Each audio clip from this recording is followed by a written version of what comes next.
What is good, you guys? It's your boy Randy Anderson here, and you are on the Average Guy Network. And pretty much what I'm here to do to tell you guys is, before we get into this good ass clip and or episode, is to make sure you right there. You'll see it like right there. You know what I'm saying? Or right here. Yeah, you'll see right here. One of the two places. You know what I'm saying? You'll see the like and subscribe and hit the notification buttons. You know what I'm saying? I want to make sure you guys do that. But yeah, man, you'll either be listening to the Word on the Ad podcast, or you will be listening to Unofficial Referees, man. Whichever clip is on here, I'm just gonna let y'all know that. But yeah, man, make sure you like, subscribe, tell a friend, and tell a friend. And if you have anything that you wanna get at us about, you know what I'm saying, via the content, or if you guys have a question for us, you know what I'm saying, just go ahead and let us know in the links in the description below, man. Yeah, man, you'll be able to get the Facebook pages, you'll be able to get the Instagram page, you'll be able to get the link tree, you know what I'm saying, which has everything from SoundCloud, iTunes, not Spotify just yet, but it's on the spot where the Word on the App podcast is on Spotify and Unofficial Referees. But yeah, with all that being said, man, let's get into the show. We on the road.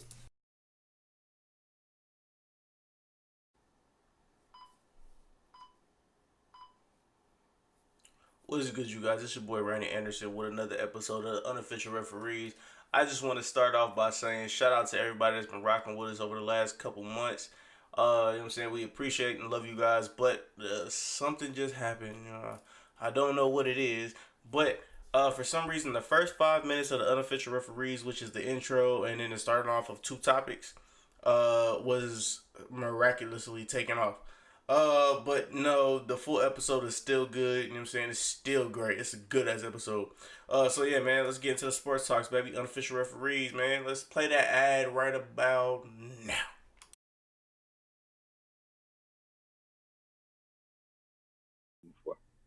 Yeah, but it doesn't hurt to have extra, have somebody, extra, no matter who the player is, that adds to the depth chart.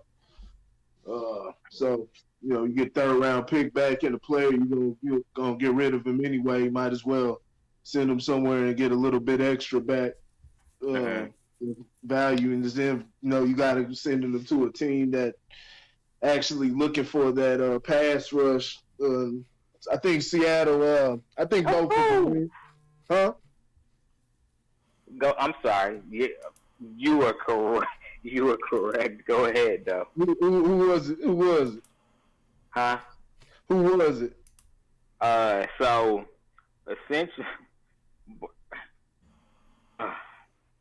Jonathan Martin is a defensive end. Yeah. And Barcavius Mingo.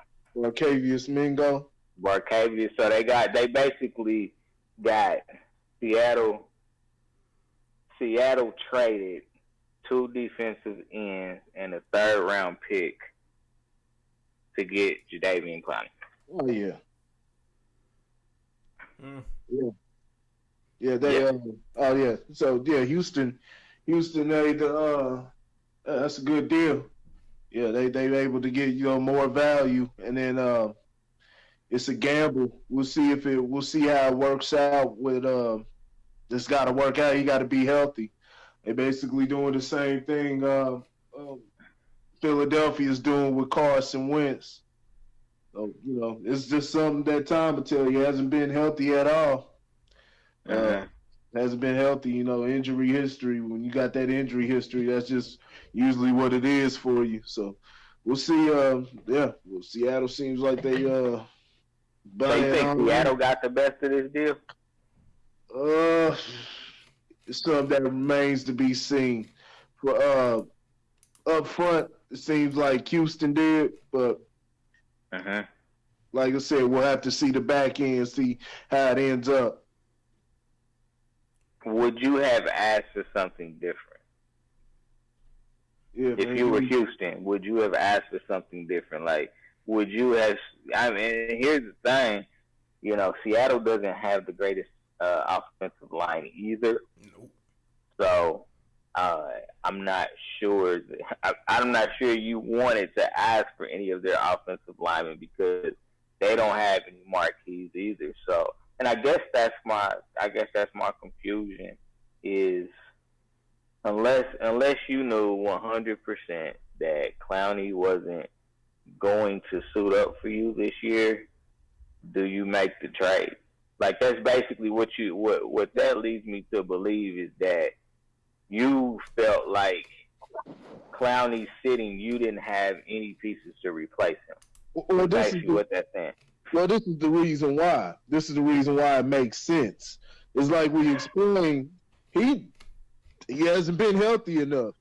You know, he hasn't been healthy enough, and then you trying to hold out for, you know, a big contract. It's like, nah, we can do without you. You know, so they tend, things like that. You know, you got the choice.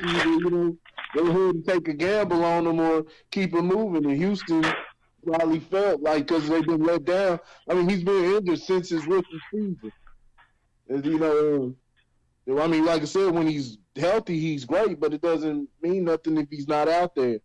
So you're asking for, you're holding out, and they're like, shoot, we can cut our ties with you, wash our hands. Yeah, I do agree with that. Before I say my stuff, there's something going on, so everybody will be you'll see the Be Right Back screen, but yeah, I'm gonna call y'all back real quick because y'all are froze for some reason. So hold on.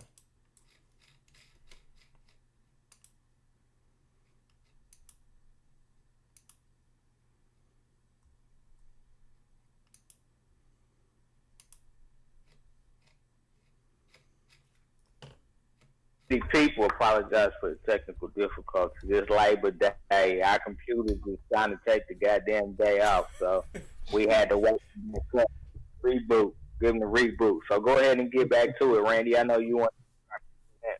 Yeah, I mean for as explosive of a player as he was when he came out from college and stuff like that, he hasn't been really that same explosive player. So I mean, Seattle, I guess you got somebody that'll play next to Terrell Suggs, because Terrell Suggs, yeah, he's on Seattle now. Is he on Seattle? Yeah, he's on Seattle now. T Suggs is on Seattle. I think he left the. He left Baltimore. Yeah, he left Baltimore and he signed with Seattle. So I mean, hey, I guess their defense is trying to get better, or where their defense used to be good, which was a Legion of Boom. But I mean, both of these teams, these offensive linemen, and I guess that third round draft pick could help them get offensive linemen. But I don't know.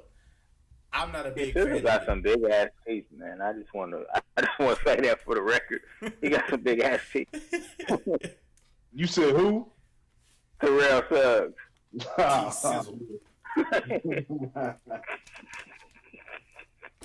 just want to say that for the record, man. T-Sizzle alone, man. He OG in the league. Yeah, that motherfucker be tearing that cabbage up though with them damn teeth. Yeah.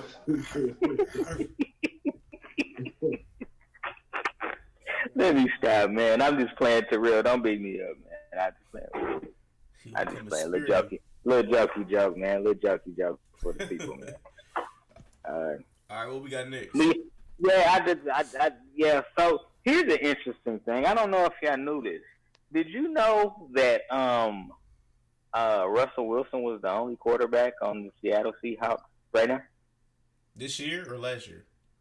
This year. He's the only quarterback on the roster right now. Well, I didn't know that, and that is scary. That is very scary. I mean, he's been an Iron Man. Don't get me wrong, but it only takes one hit. Because believe it or not, Russell Wilson hasn't missed a game in the NFL in his career. He hasn't missed one single game. Even with that weak and sometimes scary offensive line? Hasn't missed a game. What? He played with an MCL sprain, all of that. Damn. Yeah. So he's somewhat of an Iron Man. So. No wonder why future hates you. All right, go ahead, Russell.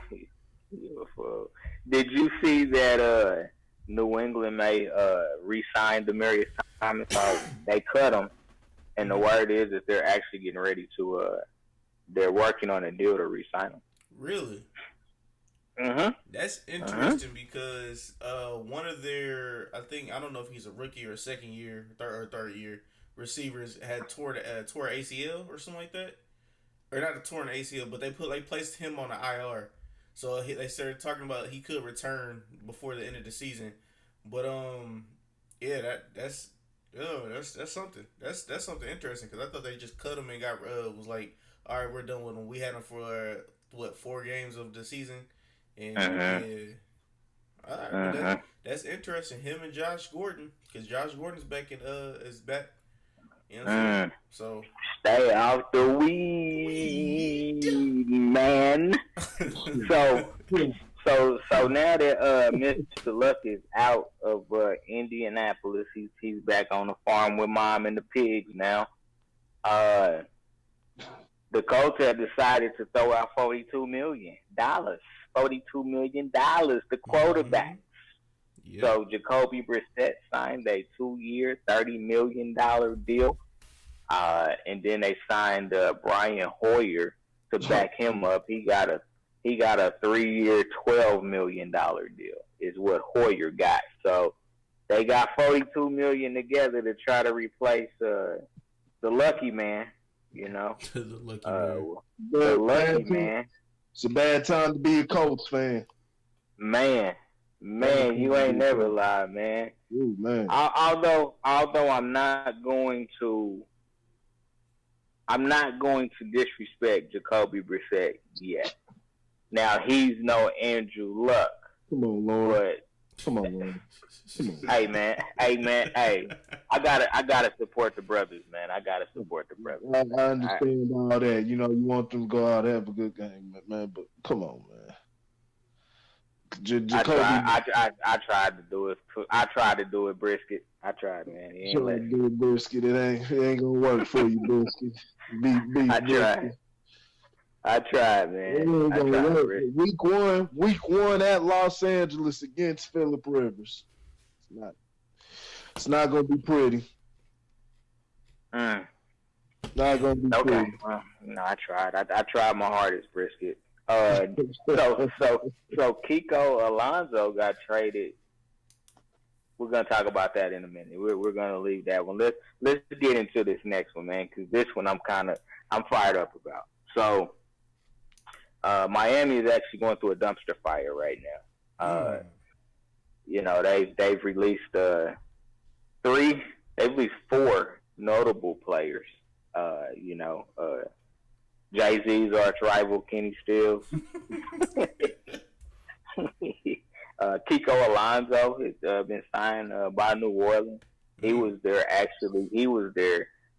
top linebacker, but in Miami's defense, he's dealt with some injury history as well, some concussion injuries. Some concussions, not injuries, but concussions on top of a couple of other ailments. I'm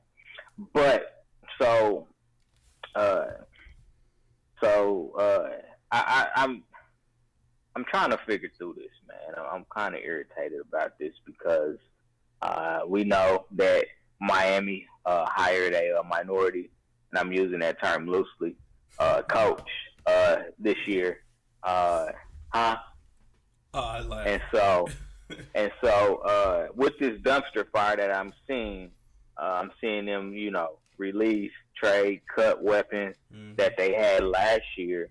I can't tell at the moment if it's the coach or if it's the organization. It could be Flores, you know, saying, hey, these aren't the players that I want on my team. We got to let them go.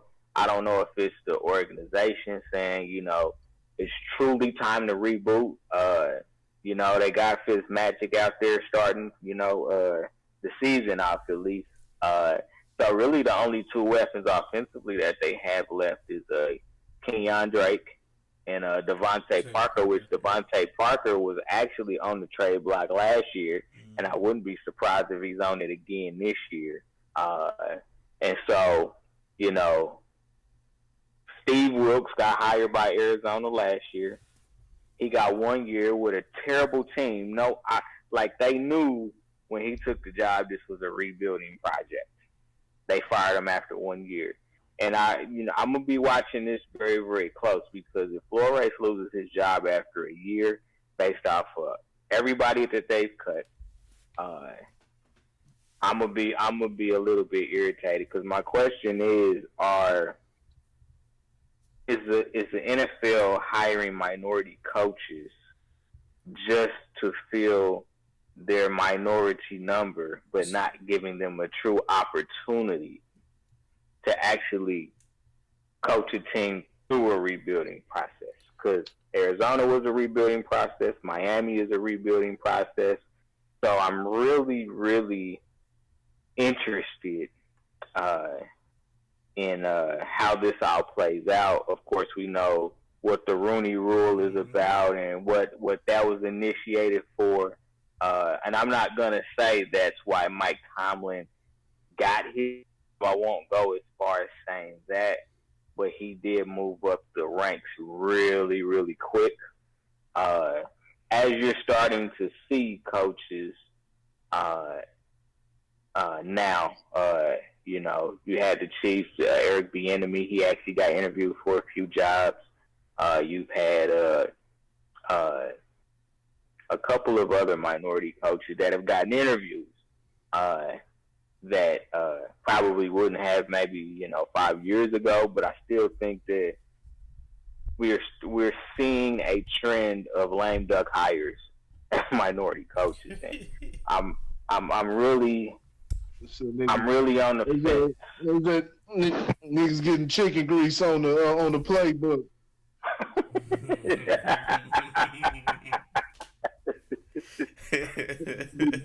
You get chicken grease on the damn playbook, man. We can't be having that. That was some good Popeye chicken.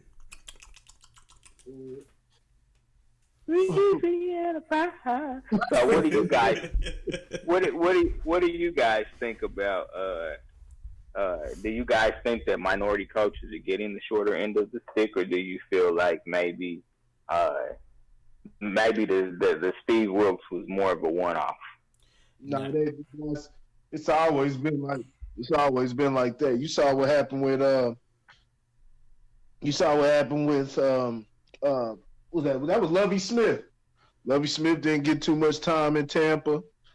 I mean, shoot, man, I can't think off the top of my head, man. But the list goes on, man. These guys just get, man, just a short end. Black coaches, and they got a short lease. Todd Bowles didn't have much to work with in New York. Yeah, baby teeth, though. Yeah, baby teeth. I mean, yeah, man, it's they got the short end of the stick, and yeah, this is something you definitely got to keep your eye on, check and see. But that's something that goes on in all sports, even in NBA. Now it's a high concentration of black coaches in NBA, but only because NBA is pretty much black, so it's gonna have more coaches, but still more white coaches. You got Luke Walton. Luke Walton was a nobody, when he was playing, but he had a coach position and he's always had something, just like he got fired from LA and had a job the very next day. I'm not saying, what happened to facilitate that happening, but sure smells funny. You just wonder why is those guys, what kind of smarts did they have in the, as far as drawing up plays versus a lot of, a lot of the other players. So it's weird, but yeah, it's definitely that then in the NFL. So yeah, we're gonna keep an eye and see how they do. Now I want to make sure we covering it the right way. I do believe there's a racial gap. That's what the whole Rooney Rule was made for.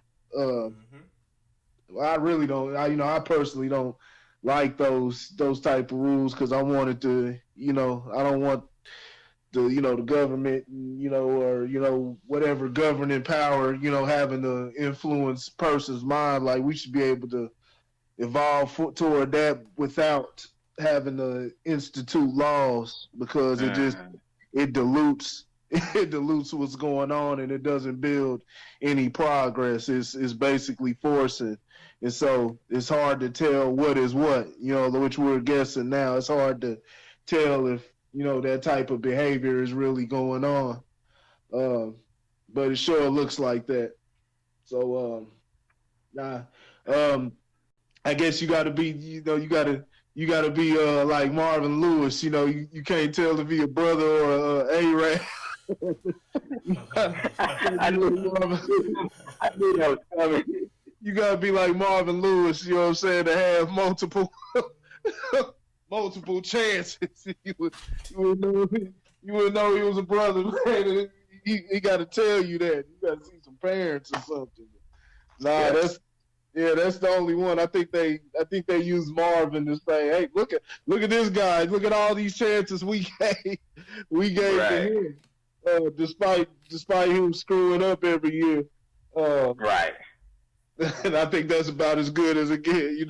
The first hey, Mike Tomlin better be watching now, man. Couple more seasons, like a couple more 8-8 seasons, man. Hey, I think they scared of Mike Tomlin. Oh yeah, they you see them goddamn bug eyes? The bug eyes, that's what I was about to say. The team has been strong collectively. Yeah. We have a strong group of men. Yeah. Look, bro, that's like Debo, man. Ain't no Tomlin to be on that road. He said it's like Debo. That's the Debo of the NFL right there, bro. They give him this pink slip, boy. They better have some bodyguards in that bitch.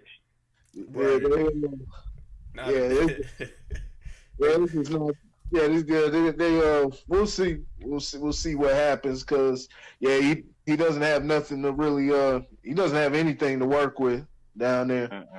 Nothing at all. The same that was the case for Arizona last year. So yeah, we'll just have to see and monitor it. Yeah, definitely, man. Because you know me, man. I want you to hire the best coach for the job, but we all know that that's 100% subjective. I mean, hell, Cleveland hired fucking Freddie Kitchens. They could have went out and really got anybody that they wanted just because of that the nucleus of the team right now. They could have went out and got anybody that they wanted, but they went out and got Freddie Kitchens, who doesn't seem to know his fucking hands from his fucking feet. So that's an interesting hire right there. Hell, the Cliff Kingsbury in Arizona. You fired a successful coach. Now, I'm not saying he had success in his first year as a head coach, but he's had great success as a coordinator. To go get a college coach who's it's interesting to me that some of the direction. Now, again, these are broken franchises as well. I mean, Cleveland is trying to come up, but they are historically a broken franchise. Arizona is broken. I mean, they damn general manager can't stay out the fucking headlines for alcohol, drinking and driving, so the franchises are broken at a bit. Him too. Yeah, man. So,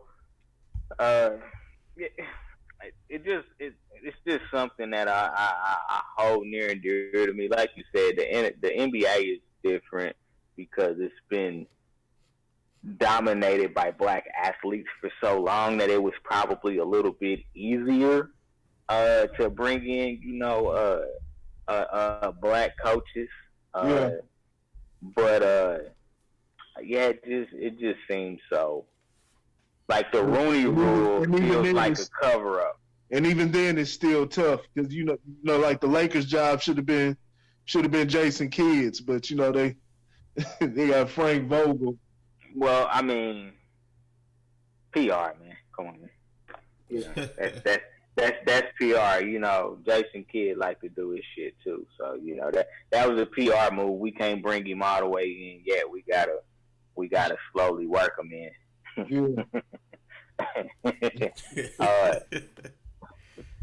Randy, what you got, man? You the high yellow one of the group, man. I know you got something to say. Nah, it's just we just a stopgap, bro. You know what I'm saying? It's just a stopgap. That's all it is. Just a stopgap. What's the stopgap? The black head coach. The black head coach is the stopgap. It's while they get their shit together. You know what I'm saying? They getting somebody that's lined up. Somebody. They toss them on in for a year. Yep. That's all it is, bro. It's a stopgap. We're not gonna do shit this season. Go find a black coach. Exactly. Yeah. Second, if he goes 10-6, his ass is out of here. Yep. I couldn't have said it no better myself. I know that sounds fucked up, but it's the truth. Yeah. So do you think that the Rooney Rule? Do you think that it needs to be updated, or do you think that it needs to be scrapped and we do something different? It needs. You said scrap it. I say a little bit of both. Honestly, give it a new facelift like these owners do to themselves and their girlfriends. You know what I'm saying? Go ahead, give it a new facelift. Not even trying to be too funny. You know, that's what it needs. Because a lot of these head coaches don't be getting fair shades of anything. You know what I'm saying? So yeah, I say scrap it completely. Too much of a hassle. If you're gonna do what you do, just go all right. What would you? So if you scrap the Rooney Rule, what would you do? I mean, hire the coaches off merit. And then we'll go from there and see how the business really gets down. Hasn't it always been subjective though? What do you mean? Like if you hire off of merit, isn't merit subjective? Yeah, it's all subjective, but yeah, it's all subjective and based off a lot of times who likes who. But I mean, let that show. That shows the the exact climate. That'll expose the exact. Not everything's perfect, but it'll put a better magnifying glass on where we are as far as climate is. And where we are. Mentally. But it's NFL is not a social. It's not a social league, anything, and it's a business. It's a business before anything. So, yeah, that's not what's gonna happen. It's gonna be, they need the Rooney Rule because they need business. They need to look good at all times, and they can't, get exposed for, practicing prejudice, in their coaching habits. So they got to have their quota, have to interview their amount of people, every year, and they'll go from there. It's a business before anything. It's not about being morally right or it's not or having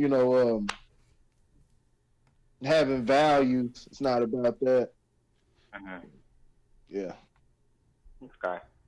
Understand. The goat has spoken to the flock. Got it. Who the fuck did that? Stop it. The goat. The greatest. Don't get it twisted. So let's. I know. Not the Ram. Not the Ram. So I know we brought this up to ad nauseum, but I wanted to bring up the whole Colin Kaepernick, Jay-Z, all of this, and really kind of talk about it from a different perspective. The first question I'll ask is, do you think that Jay-Z has a long-term game in this? And then either of you feel free to answer. No. All right. Man, what Jay-Z got to do with sports, man? That too. Say that again. I said, what Jay-Z got to do with sports? Nothing, but I mean he's in entertainment now. So, I'm tired of that dude, man. He need to cut his damn hair, man. You said he need to stay in his lane. No, he need to cut his hair. What's wrong with his hair, man? Man, he need to cut I think that his head Talib Kweli says we need to be natural. Although he don't have no damn hair. But... Not Jay-Z. Jay-Z's head's too damn tall for all that, man. See, he ain't doing that, man. he look crazy. Yeah. I'm just talking shit, man. You know, man, the players need to get over that, man. It's get your money. Jay-Z's not gonna change anything that's going on. You know, it's there's nothing the NFL can do for a social cause. You know, just things like that start mentally. You know, they can dump all the money that they want into, you know, I don't know what people are looking for. NFL's a capitalist, all of sports is a capitalist business. If people thought shit was anything different. See, a lot of the people that are still boycotting are people who don't watch the shit anyway. You know what I mean? They don't watch it anyway. They care less about watching NFL. And then if you watched it previously, if you've been watching, matter of fact, not even previously, that could be casual. If you've been watching it for years, what the hell are you boycotting it now? You know what I mean? What did you think this business was before? That means you've been fooled. And maybe that, maybe that's, that's viable, but, are you going to keep watching basketball? You're going to keep watching baseball? If you got to cut out the NFL, you got to cut out everything. You know what I'm saying? It's the business. It's corrupt, corrupt business. That's not even, corruption. It's just they're pandering. It's all business moves. It's all business moves and what looks right for the people. They don't care about what's morally right. That's not what capitalism is about. So, that's just the sports business in general. Jay-Z, he's going to have the halftime show. You got Megan Trainor for week one, for the Bears and Giants. I don't know anything about her. I know people are talking about it. Let them. Oh yeah, Megan Trainor, dope, man. I don't know nothing about it. Yeah, man. Nothing about it. That's Becky from Full House, G. Yeah. That's the basic. Nah, yeah, man. So no long term. So no long term. We not.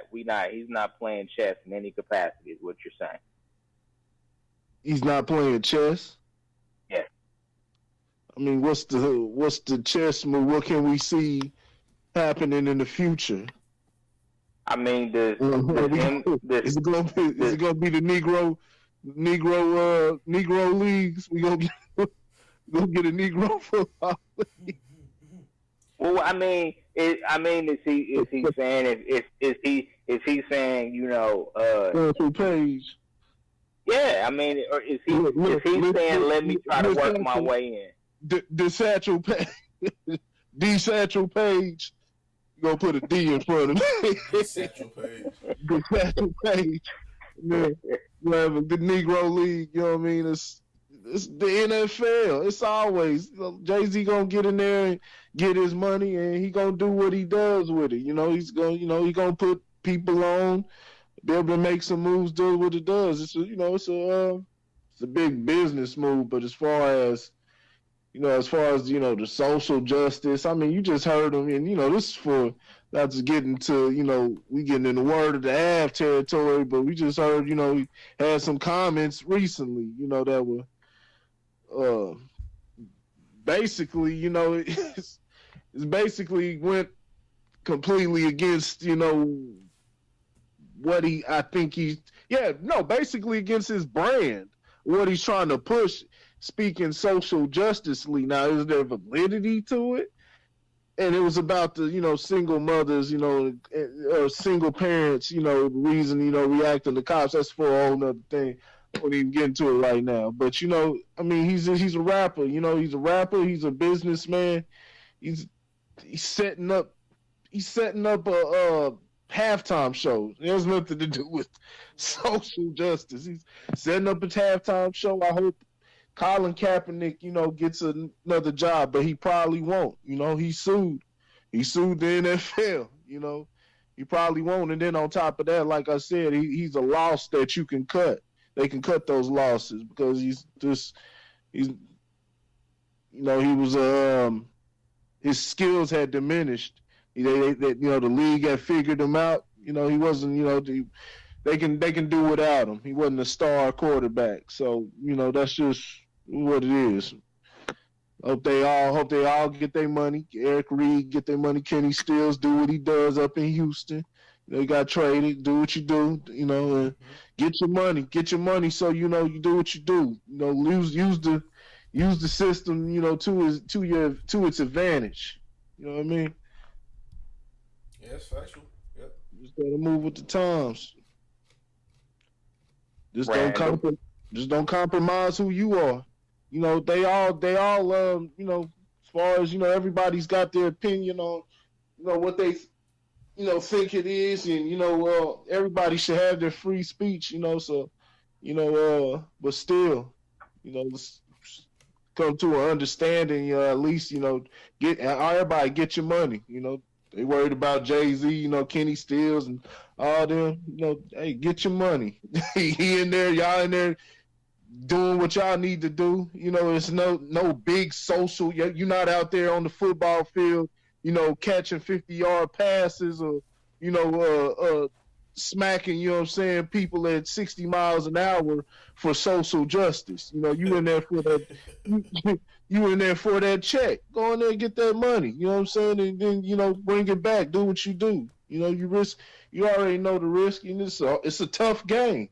Mm-hmm. So, man, out to Jay-Z and that man, they just got to stop the division. Just got to stop the division. Bring it all together. This is a business, man. That's it. So okay, and I want to. We've talked about this before. I think we may have been one of the few podcasts that I heard to really talk about this from this angle. And I know Corey, you had brought up the interview that Vlad did with Marcellus Wiley about the opportunities that Kaepernick had that he chose not to take for different reasons. Mm-hmm. And of course, we don't know the details of each individual one. I don't know if they were, if teams were saying, we'll sign you to this if you're willing to end your protest. We don't know any of that. We just know that opportunities presented themselves for Kaepernick to actually be a part of the league in some capacity. He said the one in Seattle. Now, the ones like the Baltimore one, even though that looks bad, I still don't think they should have rescinded that based off what his girlfriend was saying because it wasn't him. But but it was an easy opportunity though, and that's the problem that Kaepernick created. Was he created all these easy opportunities for teams to be like, oh, never mind. You know what I'm saying? You still over here on this fuck shit, and we ain't about that. So if it ain't all about football, we don't want to deal with it if it ain't all about football. What was it? There was a sports movie where the coach kept having to say that. Nah, it was Glory Road. If you remember Glory Road, Derek Luke was like, "Oh yeah, it ain't nothing but about basketball, coach." Because that's how and so this was at a divisive time in America too, where it was easy to have your attention diverted to more social issues. Yeah. So I do honestly feel like too many people got caught up in the sauce of this whole thing. Too many people got caught up in the sauce. We had we had his initial statement and his initial actions that kind of started this whole uproar, for the lack of better words. And then you had other players supporting, and so famous people do something and everybody else want to join in. And then I think as it continued to unravel, and I said this before, Kaepernick wasn't the guy to represent this type of movement as the face anyway. I said that from day one. Even when he came out and made that statement, I'm like, Colin Kaepernick ain't that dude. And I'm not going to mince my words when I say this, but I don't want it to get taken out of context. With a situation like this where we're talking about police brutality against minorities, and I think specifically he said black and brown, but we're going to specifically say black in this at this particular juncture. I have biracial children. My biracial children would have no right to lead something like this, to be the face of something like this. This is very similar to when Obama was running for president. Oh, we got our first black president. No disrespect to Obama. No disrespect, no shade at all. But Obama was biracial. Yep. Right. Talk to me when you get Reginald Johnson. You know what I'm saying? From Detroit. Talk to me when you get somebody like that. And then, look, we gave you somebody black. Colin Kaepernick, and I'm going to be honest with you. I'm going to be 100% honest with you. I guarantee you that athletes get away with shit that regular black athletes get away with shit that regular black dudes couldn't get away with. That is factual. Now we can have this conversation if fucking Kenny. Nah, I ain't gonna use his name. I'm gonna take somebody else. We can have this conversation if Cam Newton gets shot by the cops. Mm-hmm. We can have this conversation in because now you take the privilege out of it. Athletes have a certain level of privilege that everyday working guys like the three of us don't have. So let Cam Newton get shot by, let an unarmed Cam Newton get shot by the police. Not even killed, just shot. Then we can have this conversation because then all privilege, I believe, is off the table at that point. I don't think Colin Kaepernick ever could have been the face of this. Ever. No. Yeah. What's that white girl's name that got involved in the NAACP? What you mean? Oh, the white girl that Rachel Dolezal. Yeah, Dolo. Rachel Dolezal. There's a lot more. Tell me what college she went to. She went to HBCU. Which one? Shit. Was it? No, it wasn't Howard. Yep, that was the one. Wait, what? She did go to Howard? Okay. She went to Howard. Tell me what Rachel Dolezal did. She somehow got a minority-owned scholarship type thing. Let me tell you what she did before that. Talk about it. She sued Howard. The same thing Kaepernick did. For discrimination. She sued Howard, got her damn degree from Howard. And she sued them based off of racial bias. Hmm? Oh yeah, that's right. Yeah, that's right. Yeah. She sued them based off of racial bias because she was white in a black university. But all of a sudden, she decides to say I'm black and she joins the NAACP. And I ain't saying Colin Kaepernick is in the same motherfucking shoes. I'm not saying that by any stretch of the imagination. But you can go to hell if you think that you can sue your damn employer and they're going to bring you back. Right. You can go to hell. They'll pay you everything that you win in that lawsuit, but they ain't going to bring your ass back. They're not going to bring you back. Eric Reed got lucky. I don't even know how. The only reason Eric Reed is in the league right now is because he is not Colin Kaepernick. Yeah. That is the only reason he was in the league. If Eric Reed was the face of this shit, Eric Reed wouldn't be in the league right now. That's true. And to me, it gives a black eye to the whole movement in general. Because we've been fighting for this shit for quite some time now. And I ain't talking about the 90s. I'm talking about we've been fighting against you don't think Eric Reed, you don't think Eric Reed would be in the league if he was the face of this?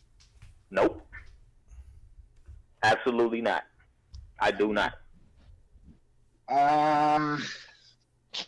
Uh-oh. I hear combat. Nah. Fight. Nah. Round 1. Nah, you know what? Nah, I think he would. I think he. I really do. I think. So he you would. think this is a positional issue? What?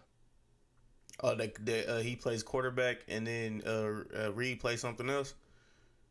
No, it's the fact that Reed is good. Reed is good. Reed is young, and Reed is an effective player. That's simple. You know, no matter what position they play. Colin Kaepernick. So you're saying he was a. So you're saying he was a. You're saying Colin was a system quarterback. Oh yeah. Colin Kaepernick was done, man. People are overvaluing in there. I think they're adding a little spice to the story when they're saying like, "Yo, they got rid of Colin Kaepernick, and he could have still." You got folks even going overboard. He could have took you to the playoffs, and things like that. We forget about how bad he was that final season not the season before he lost his starting job in San Francisco. Remember, he wanted to get traded. He wanted out. Now he had okay stats that last year when forgot who it was that was starting, but they got injured, and Kaepernick ended up he got the starting position back. Niners went 1-15. I think they didn't win a game till late in that season. Mm-hmm. And he went, he had a respectable, it was 16-4. 16-4, touchdown and interception. But I mean, it's not gonna get you to win though. He's taking care of the ball, but it's not gonna get you to win. So don't get me wrong, Colin Kaepernick is a serviceable quarterback. He's out of the league because of his stand, because he's the face of that whole thing. He's definitely out of the league because of that. But he's a loss that teams could have dealt without. He's not something that a team in the NFL needs. He's not no need like, oh, we need a Colin Kaepernick. We're trying to rebuild this franchise. We need a quarterback. They can do without Colin Kaepernick. A guy like Eric Reed is like, no, we need a player like that. We need a tough player on our squad. We need a player like Eric Reed. They're gonna go get that player. It's like Michael Bennett. Michael Bennett has all type of stuff. Michael Bennett has books out and stuff on race and things like that. He's still playing now, albeit he's not the face of it, but he's vocal about these type of things. Okay, I got a question for you. So yeah. So I got a quick question. So Eric Reed and Michael Bennett are both defensive players, right? And the quarterback is based as the face of their franchise. Not a defensive player. Defensive players have never been the face of a franchise. It's only been quarterback. So I would say it would have to be because he was a quarterback. That's why they're shutting it down so heavy. You know what I'm saying? Because defensive players are defensive players. Nobody really cares about defensive players. That's a good one. Maybe so. But like I said, it's hard to tell that. It's hard to tell when you got the player like that. Now let's say it was somebody like Deshaun Watson, or you know what I mean, somebody who's actually putting up numbers. That's what we would need right there. You know, then you could sit there and say, yes, but it's strictly because of the quarterback position and things like that. But we talking about, you know, Colin Kaepernick wasn't going to be no star. He wasn't going to be the face of any franchise at all. That wasn't going to happen. When he was out there with San Francisco, he was the face of that franchise at one point. Even as the quarterback, even with him remaining the starter, he wasn't looked at. You know, he faded away in obscurity. You know what I'm saying? Do you think that was related to coaching? And then, Do you think that was related to coaching and development?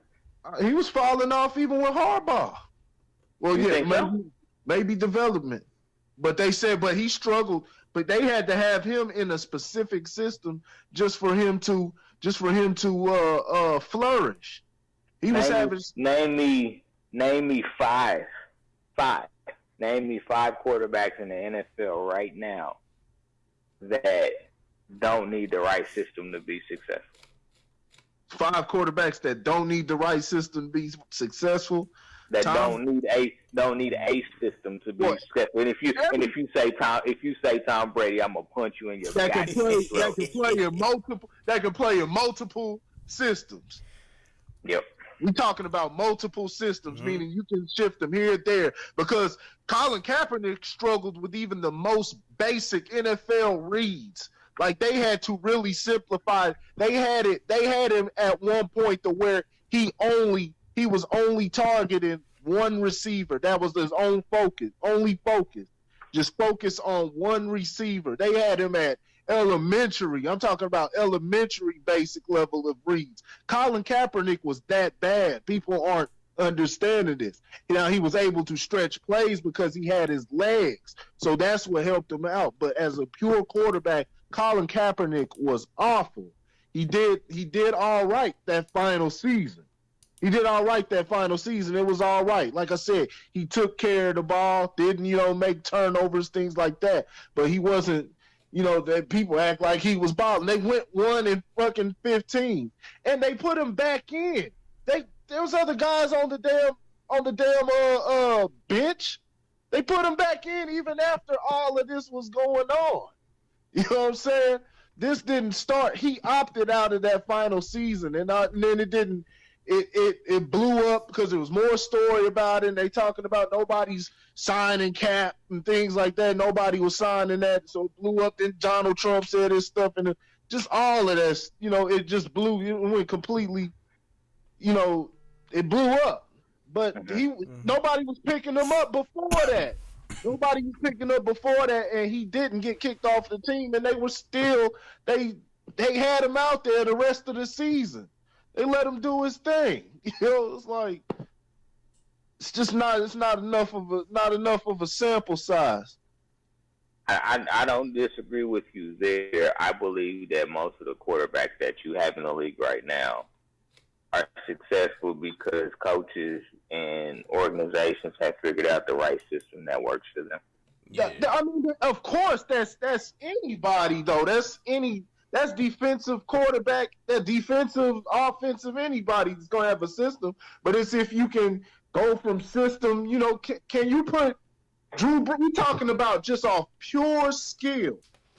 Pure skill. A guy like Brady, you can put anybody in a system like that, but you still have to make the throws. Especially when you sit up there, exactly when to throw the ball. You know what I'm saying? When the receiver has his head turned at a certain place. Like those are certain things that that can be taught, but some things are just rephrase that. Some things like that just can't be taught. To do it at the perfection, you can improve and you can teach improvement, but like the way those guys like Brady, the greats, it just comes natural. They can read the body movements. Now the preparation makes them even greater. It's what makes them perfect with those type of things. It's the preparation, the constant, in the film, in the film room, but that it's mixed with that just it's something that, it can't be taught. Brady knows, guys like that know exactly when to throw it. They not just reading the defense, but they can read body movements. They know exactly how many seconds it turns. It may take for the defensive to turn his head. You know what I'm saying? It takes half a second for him to turn his head. You know what I'm saying? When he's, in pass defense. I mean, it's guys like Brady, Breeze, Patrick Mahomes is one of them. A guy like Patrick Mahomes, you cannot teach an arm like that. You cannot teach a dude switching to his left hand and tossing the ball. You can't teach a dude doing a no-look NFL fucking pass. You can't. Right, but that's what I'm. But I don't think you had more than 5. I don't think he had more than 5 quarterbacks. You said I don't have more than 5? I just gave you 3. I was about to keep going. I was about to keep going. You said Mahomes, Andrew Rodgers, Pat Mahomes, Aaron Rodgers. Aaron Rodgers. That's 2. Yeah, I'm gonna give you Tom Brady. Disagree, but I'm gonna give you Tom Brady. Tom Brady, Drew Brees. What? Not disrespecting Brady. See, that's the biggest misconception of Tom Brady. That's the biggest misconception. It's just system based. He still has to. Y'all act like he's been handing the ball off or something. He still has to. You have to have a player that can get the ball and put it in the perfect area for it to be successful that long. You know what I'm saying? For it to be successful that long, you have to have a player that can read the defenses. Like Tom Brady is the greatest quarterback in NFL history by far, and it's not because of system. He has the skill. It's the system mixed with the skill that allows him to be great. Keep in mind, New England has won over 10 games for the past 15 years? Who does that? Who does that? Who maintains the excellence, you know what I'm saying, as far as winning from year to year in the NFL? That the NFL has the most parity out of any league. You know what I'm saying? And they're able to maintain and be at the end every single year, no matter who they got, you know what I'm saying, no matter who they got on the team, anything. Brady's there. Brady is the one constant, and Brady is great every damn year. That's because Brady has a head coach who knows. I know. Oh man. I know. I know, Rick. Bill Belichick. I know, Rick. I want somebody to pull up Bill Belichick's stats. How many balls has he thrown? I want you to. On top of that, somebody please go out. So you go and go into the offense. You go out there and substitute for Tom Brady. Hell yeah. You'll do the same thing with that offense. I like this fucking league on fire, baby. Oh my God! What I pretty much they're gonna put your face in the grass. So they're gonna. I'm gonna lay down as soon as I see one of them damn defensive linemen come get my ass. Be like, I was just playing, man. I was just doing these push-ups right quick, man. Hey, my bad, dog. I'm thinking, man. Well, you see that big ass dude coming. That's what I'm saying. I be like, I was just hanging out with Josh Gordon a little bit too long, my bad. Hey, but you see, it's even things like that. It's not getting shook. Being in the pocket. Think about how many quarterbacks we see over and over again. That is something that is rare. There's only a small few in the league that are able to do that. That not get shook in the pocket. Even when it's closing in, you have big 300-pound dudes about to smash you. You know how to get the ball off effortlessly. But not every quarterback is taking pay cuts to make sure his offensive line is going to keep him safe. Well, that's actually, I would say, out of anything, that's probably what makes him brilliant, is that he understood the importance of winning over a paycheck, knowing that he's going to get the money one way or another. But that's a whole nother topic. But there's been plenty. There's been plenty that it's not. You just got to watch it. He does. He had his line is always blocking. A lot of days he's switched over the years. You know, a lot of that is just what New England demands. You know what I'm saying? What New England demands, but on top of that, he still has to make calls. He has to switch the line around. There's a lot that he has to do. These are things that Brady does. This is what Ray Lewis was trying to tell. Those players, they went with the same mindset that y'all going with that. Oh, it's just the system. That who was that dude for Tennessee? It's just the system. And Ray Lewis had to tell you, like, no, you talking about somebody who was an absolute master out there. As far as Ray Lewis, the system did help Ray Lewis. The judicial system. I seen it coming. Right. Yeah, he's a system player. Yeah, man. Yeah. Nah, Ray Lewis be sitting up there with Reggie Lewis if his ass wasn't fucking. But you know what? And then let's just say guys who can work within every quarterback is like that. We're just talking about actual natural talent. So do you think Michigan just had a bunch of dumbasses on their damn coaching staff? And I'm just asking just for grins and giggles. Oh, who knows, man? Who knows? Just who did he back up? I'm trying to think. Was it he backed up somebody? I don't even know. I don't even know. Think about it. It wasn't John Harbaugh, was it? John Harbaugh. Nah. It wasn't Jim Harbaugh? Okay. Jim Harbaugh was already in the league. Huh? That Jim Harbaugh was already in the league. Okay. I forgot. Jim Harbaugh was the one who gave them Chiefs that work in '95 in the playoffs. I watched that. I bet you did. That's why your team is doing bad right now. That's all right. Y'all got the same amount of Super Bowl victories as us during that time span. So. You gonna stop all that disrespect against the squad, all right? I ain't got time for that. I ain't got time for that shit. All right, look.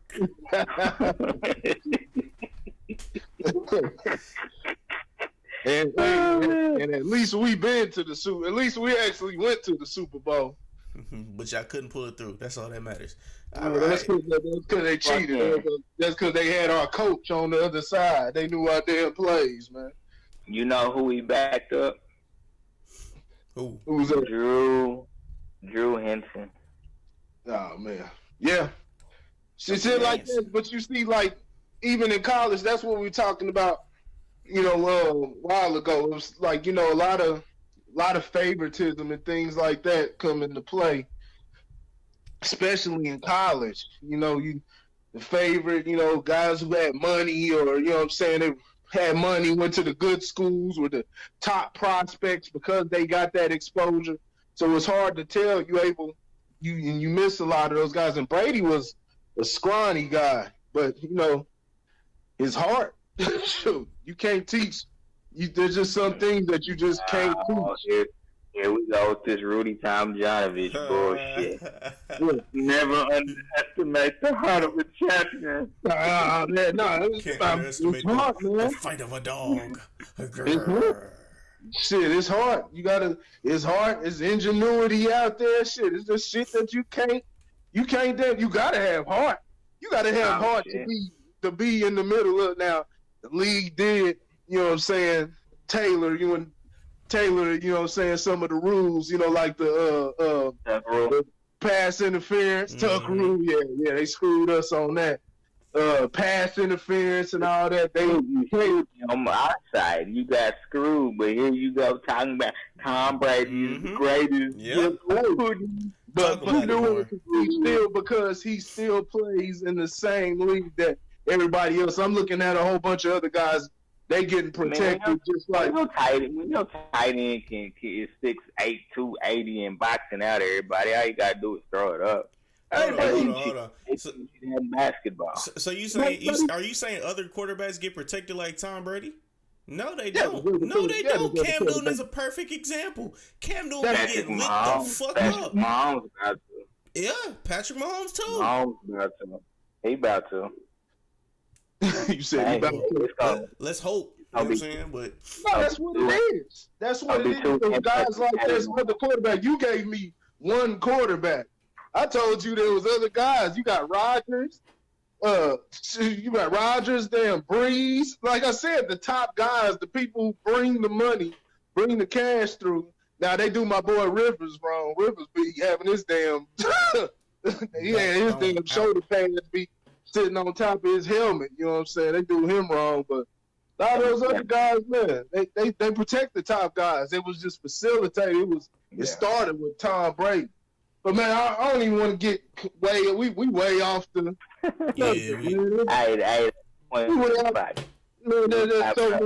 There's so many different players that are better.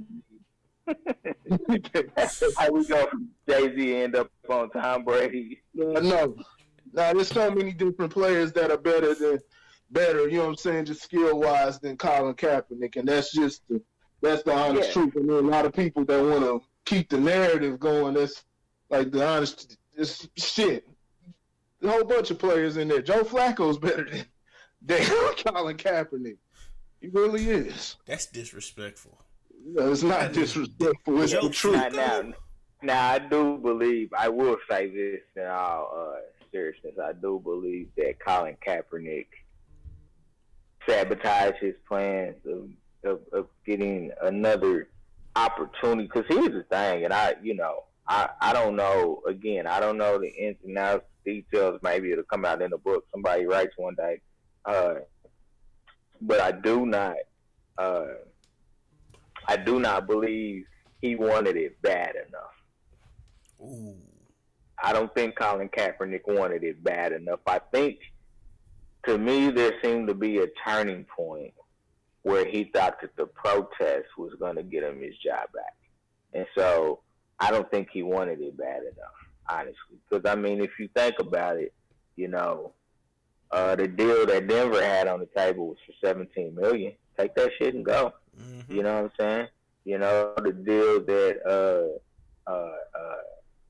Baltimore had, like, all he really had to do was be like, please excuse my girlfriend. She's talking out of turn. This don't have nothing to do with me. Baltimore. He ain't got shit. Why? Now the Denver and Seattle deals, he screwed up. But Baltimore, man, he ain't got nothing to do. He ain't got nothing to do with that, Yeah, I don't know if the Seattle job. I ain't gonna say. I was on Ray Lewis. Ray Lewis probably the one that got a. See, boss, I was a voucher for him, boss. I'm sorry, boss. You ain't gotta. Nah, man. I know Ray Lewis is probably the first one. I couldn't believe he would do that. Not to my NFL.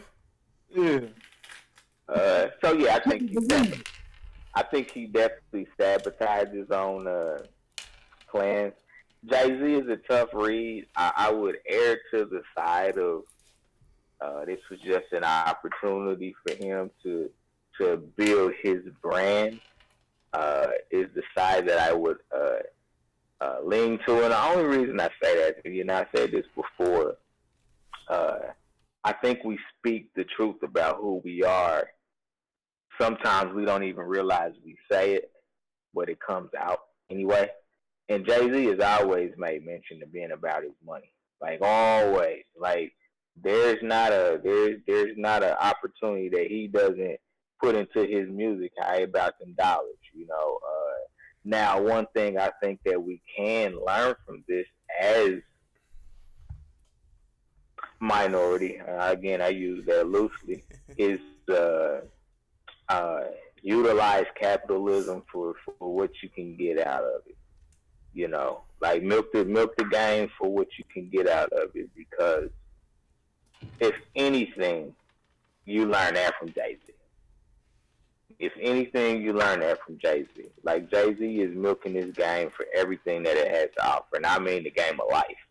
He's milking it for everything that it has to offer. So if anything, take the lesson that's presented from you. Chew the meat up, throw the fat and the bone in the trash, man. It ain't for you. You know what I'm saying? But take the lesson, learn from that standpoint at the very least, and say, and I don't say this disrespectfully, so I don't take it this way, but there's some similarities to Jay-Z and Donald Trump. Don't take that personally, but there are some similarities as far as utilizing the power structure to get what you want. Exactly. And a lot of times as black people, we got that loyal gene in us that we just can't shake loose, and so it does have tendencies at times to hold us back. I think from opportunities that may present themselves to us, we don't want to be looked at as a sellout or whatever the case may be. But I would err to the side of, this move is about Jay-Z, and building his brand. This is the only way that we get a better seat at the table as far as it comes to a more even disbursement of leadership. I'm going to use the phrase leadership is if we get a black owner. That's the only way it's going to happen. I'm going to be 100% honest with you. That's the only way it's going to happen. Jay-Z is not that owner. I'm going to be honest with you now. You know what I'm saying? He's not that owner because he doesn't, while he understands a lot about business, I don't know if he understands the business of football. Now he does, of course, he does understand the business of entertainment, so maybe it could work out for him. But I wouldn't put him in that stratosphere, which is now what we try to catapult him to. Do you notice the people that are logically unthinking about Colin Kaepernick? Some of us have illogically begun to say, well, Jay-Z is pushing for that ownership status. Y'all just sit back and watch. And maybe he is, but I don't believe that. I don't believe that right now. Yeah, from the couple things I've heard, man. Yeah, everybody's talking about Jay-Z's gonna be the first black owner. He's not. That's already been tossed out the window. He's not gonna be an owner, even a fraction of an owner to an NFL team. We don't know we don't expect him to, but I think what they expect him to. I think what they were saying is that wasn't a plan.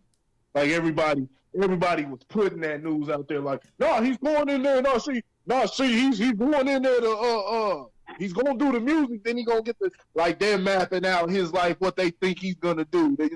Playing Monday morning quarterback, but that's not that wasn't in his plan. He's in there to get his money, work with the music, bring some music for a halftime, for the kickoff show, stuff like that, and it's that simple. You know what I'm saying? It's a business move. Now, if he wants to, be an owner, things like that, that's something. Doing this is. It's not gonna get them any closer. It's either gonna happen or it's not. 9 times out of 10, like I said, the person who's already owning, they already have to decide to sell it to you. You know what I mean? You got children. We're talking about an owner. We're talking about owner. It's not team president or anything like that. We're talking about owner. Why would I give up an NFL team and keep that type of money out of my? Whenever it rarely happens. It happens when somebody sees a lucrative deal and they see something that they're like, okay, I can sell it, and make that move. But for the most part, a lot of those guys, they keep it in the family. But you think the Hunts are gonna give up the Chiefs? You know what I'm saying? Like. You think they're going to give up the Chiefs? I mean, the Royals just sold for $1 billion, so, I mean, hey. Like I said, they have to sell. It's got to be a lucrative deal. It's got to be something like, it's a real come up. But even then, it's like, I think a lot of guys see that they can make more, you know what I'm saying? It depends on how you want to move. A lot of guys, they may want to just be up out of it, but like I said, for the most part, Those owners are keeping. They're not getting rid of those franchises. The most part, we just seeing the ones that are selling, but it doesn't happen as often as you think. The thing in L.A., the Clippers, that only happened because it was a media forced. nightmare. And that was never gonna go away. You know what I'm saying? He wanted to keep his hands on that, but that was that cloud. He got caught. You know what I'm saying? Red-handed, and he would have had to deal with this. Omarosa. Yeah, he said Omarosa, yellow Omarosa. Yeah, he would have had to deal with that scrutiny forever. So it's like, nah, might as well, then that'll screw up other business for him. So it's fade away into the night. Sell the team. Nah, man, they're just go in there, get your money. Get your money. Stop worrying about trying to get a seat at the table at the NFL. Go in there, that's for the players also. Get your money, you know what I'm saying? And then if you want to have something that operate, you feel that can, get operated, in a fair way, start your own league. But, not. Yeah, that's factual because literally all these black people that were talking about owning teams, y'all could just go purchase one of those teams over at the arena not flag football arena the AFL, the Arena Football League. Yeah, all you need is 100 yards, 22 men in the football. Damn, that's straight. all you need. and something that serves as the goalpost. Because it's talented. You know what I'm saying? People want to see talent. I want to see the best possible players. That's what I want to see. You know what I mean?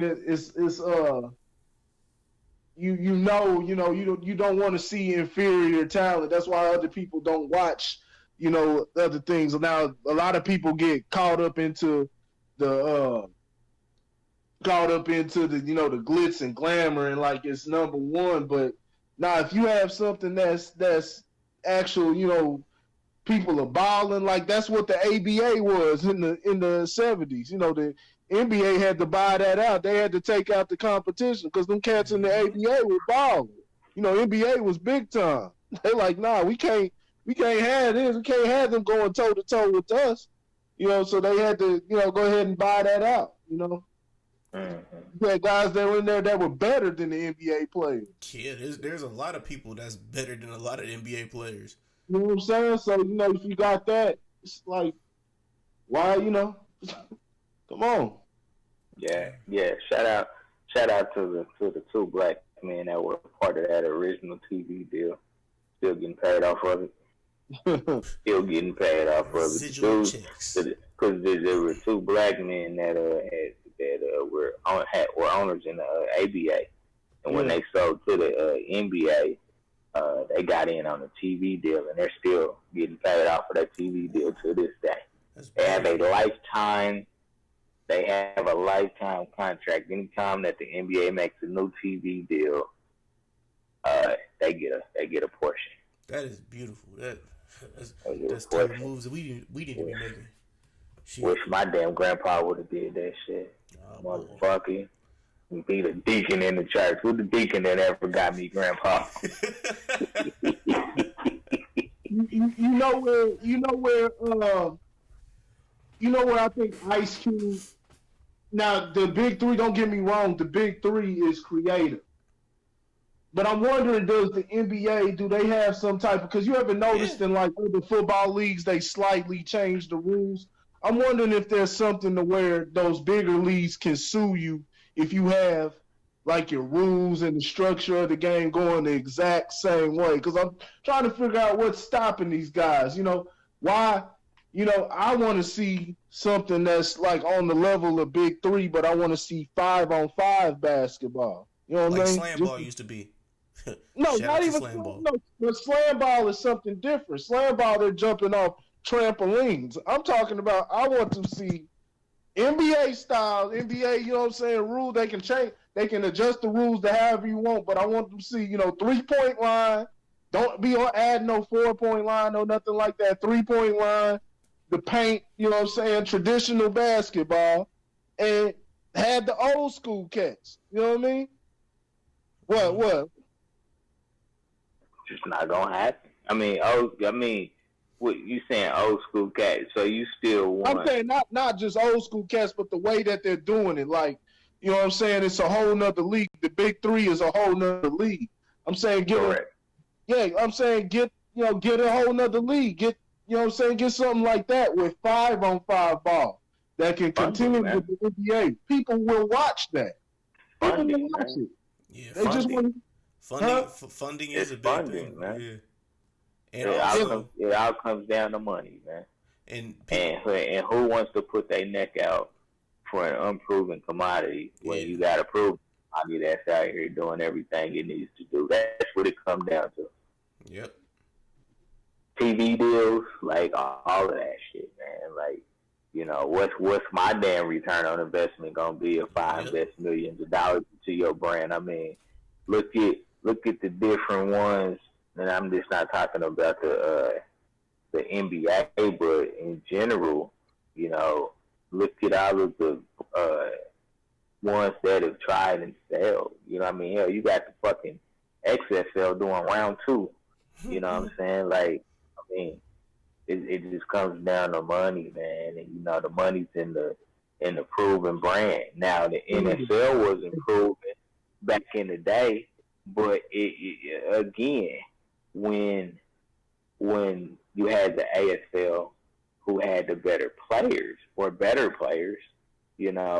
you had something that you had to do. What it would take is just like that, where you would have to have the best players, or at least equally as talented players in your league in order to create a fear factor in order for something like that to happen, Yeah, so it's gonna be fun. So of course, it needs funding. So a lot of that is gonna be a collective effort. So we talking about, we got all these players that are protesting the league and things like that, and it's not gonna change unless things like that, the things that they're looking for, will not change unless they get their own league.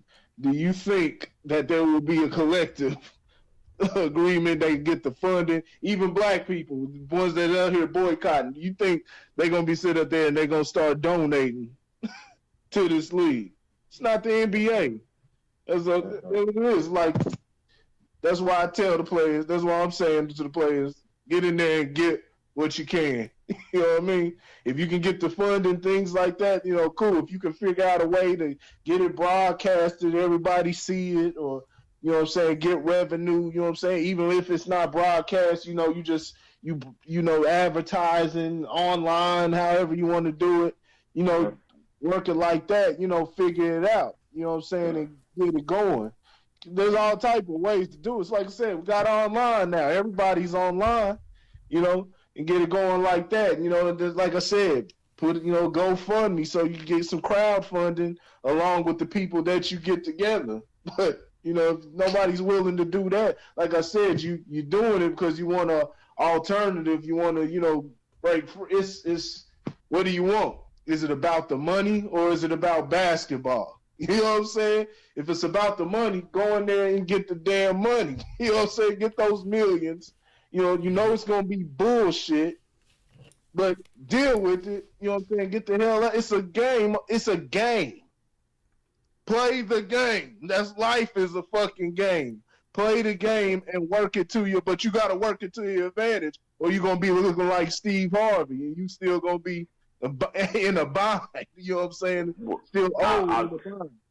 I'll tell you this, that I would not be surprised if there was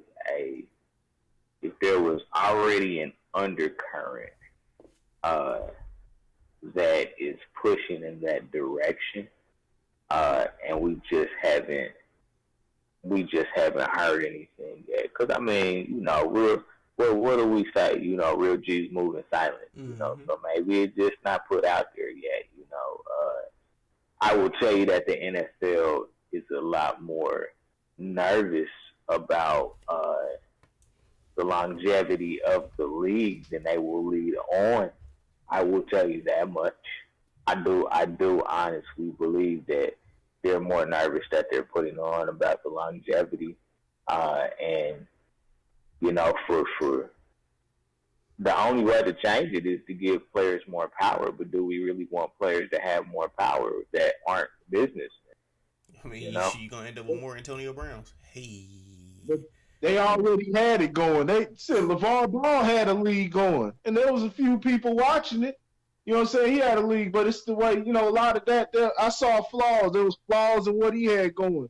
He wasn't the best talent in the league. You know what I'm saying? Number one, in the world. But not even that. It was constricted to an age group, but people were still watching it. But I mean, he had things like every team in the league was called the Ballers, Chicago Ballers, LA Ballers, things like that. Things like branding, little things like that are things that stops your business from being, legitimate. Things like that. It just makes your shit look amateur. You know what I'm saying? Because you're not putting any creativity. You may think it's creative, you know what I'm saying? Delusions of grandeur, because you're able to start a league. So you think, hey, anything I touch is gold. And you think, that's brilliant. I'm going to call them all ballers. You know what I'm saying? After our last name, every team the ball. It's stupid. Imagine if every NBA team was called the Lakers. The Minnesota Lakers, the Oklahoma City Lakers, Los Angeles. That's foolish. So it's little things, little details like that, which keep great leagues, something from popping off like that. You don't know what it could be. It just get it going. Like I said, LeVar Ball showed you the blueprint. He got something going. Yeah. LeVar Ball got something going. He had something going. He had basketball going. It's just got to be branded the right way. It's all about brand. Not by him. Yeah. Gotta have more hands on, gotta 9 more hands on deck. You just gotta get some creativity. Yeah. The NBA looks right because there's creativity. You got the blue and red with the Detroit Pistons, things like that. You got the Lakers over here. You're gonna get that purple and gold. You get their design and things like that. The black and red of the Chicago Bulls, the alternate jerseys, things like that. Tie into it makes successful. Bringing that color to the league. You know what I'm saying? Makes it visually appealing. The team names, the Bulls, Magic, things like that. Like it's about branding. People try to do their own thing, man. It's like I'm gonna sign you up, man. I'm gonna put you on the list, Corey. You better get ready. Hey, people will watch CFL, but the damn field goals at the front of the fucking end zone. I want to see real. I want to see real football. I don't want fucking field goal in the front of the end zone. That's the shit that I'm talking about. It's always some weird, different ass shit. Hey man, just arena football. They're going 50 yards. Like, come on. All you gotta do is be like, your first drink is on us. Right. Make a deal without a beer, beer and alcohol. Be like, your first drink is on us. Come on out. Mm-hmm. Motherfuckers. Marketing, baby. Motherfuckers will be out there Thursdays in a motherfucker, boy.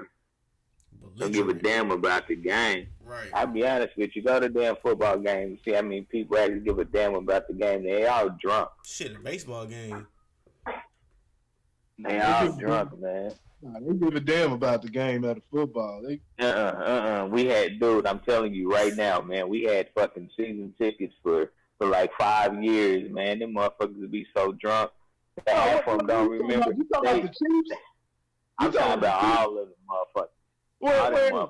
I dare you to go to Philadelphia and tell me the fans football. You missing what I'm saying. What I'm saying is they care about the damn game after they sober up. Mm-hmm. Like it's gonna take till sometime in the first quarter for they like, damn, man, we at the game now, man. We ain't out here drinking no more. you watching them old Chiefs fans and shit, old tired Chiefs. Hey, let me stop playing because Chiefs fans and some of them, man, come on, man, these people serious. The decibel level don't get that high. Hold on. The decibel level don't get that high because fans don't care about football. Come on, man. That's you ever seen The Walking Dead? We talking about Arrowhead Stadium. You ever seen The Walking Dead? You must be talking about when Matt Castle was there. No, I don't even remember when Matt Castle was there. So you telling me Arrowhead Stadium is dead, but just a bunch of drunks playing around? That's part of it. Huh? I ain't been in a minute, so I can't speak. I'm telling you, man, I'm telling you, man, like, go talk to a Chiefs fan, like, for real. And they will tell you stories upon stories upon stories about the tailgating prior to the game. When you see a few people start to make their way towards the goddamn gates, and I'm telling you, it's like a fucking herd of cattle. They all just start following, and they're drunk as shit. I'm telling you, man. Like, trust me when I say this. These motherfuckers, like they're repeating what everybody else is doing until they can sober up, man. I'm telling you, I went to H-Town, man. I went to a Texas game and I went to a Cowboys game. Now the Cowboys shit was super plush, but those motherfuckers were drunk too. You know what I'm saying? I'm not telling you that they can't function. I'm just telling you they drunk as a motherfucker. That's all I'm saying is they drunk in the motherfucker. But you said they don't really care about football.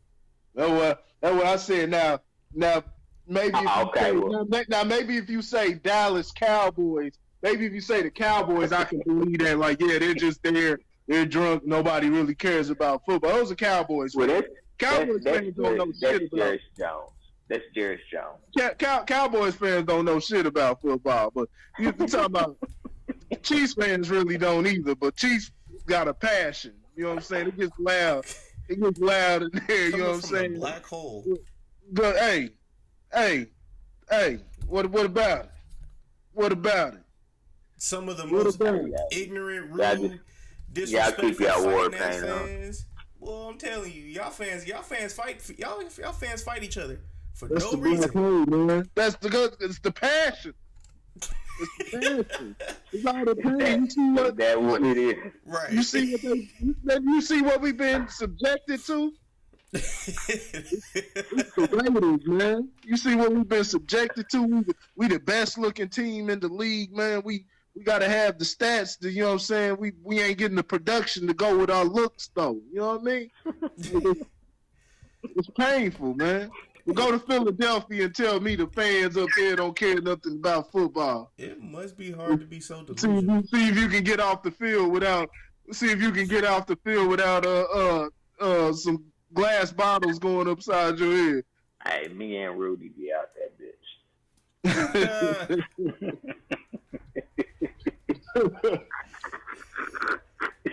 Well, guys, this wraps up another episode of the Unofficial Referees. Stay tuned, ladies. Especially stay tuned next week. We're going to do a segment on some of the ladies of football.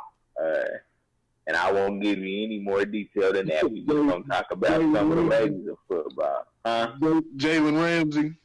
Is that what we talking about? We'll talk about those ladies too.